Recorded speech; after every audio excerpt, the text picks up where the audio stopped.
বিশ্ব জ্বালানি বাণিজ্যের আরেক গুরুত্বপূর্ণ রুট বাব আল মানদেব। এই প্রণালীটি দক্ষিণ পশ্চিম ইয়েমেন এবং জিবুতি ও ইরিত্রিয়ার মাঝে অবস্থিত, যা লোহিত সাগরকে এডেন উপসাগর ও ভারত মহাসাগরের সাথে সংযুক্ত করেছে। এই বাব আল মানদেব দিয়ে উপসাগরীয় আরব দেশগুলোর অপরিশোধিত তেল এবং অন্যান্য জ্বালানি ভূমধ্যসাগরে যায়। এছাড়া রাশিয়া থেকে এশিয়ায় তেলও আসে এই প্রণালী দিয়ে। হরমুজ প্রণালী বন্ধ থাকায় এই বাব আল মানদেব দিয়ে বেশিরভাগ বাণিজ্যিক জাহাজ চলাচল করছে।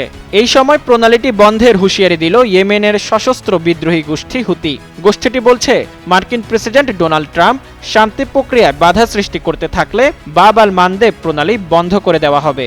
রোববার ইয়েমেন সরকারের উপপররাষ্ট্রমন্ত্রী হুসেইন আল ইজ্জি এক্সে বলেন, আমরা যদি বাব আল মানদেব বন্ধ করে দেওয়ার সিদ্ধান্ত নেই, তাহলে পুরো মানবজাতি ও জিনেরও এটি খোলার কোনো ক্ষমতা থাকবে না।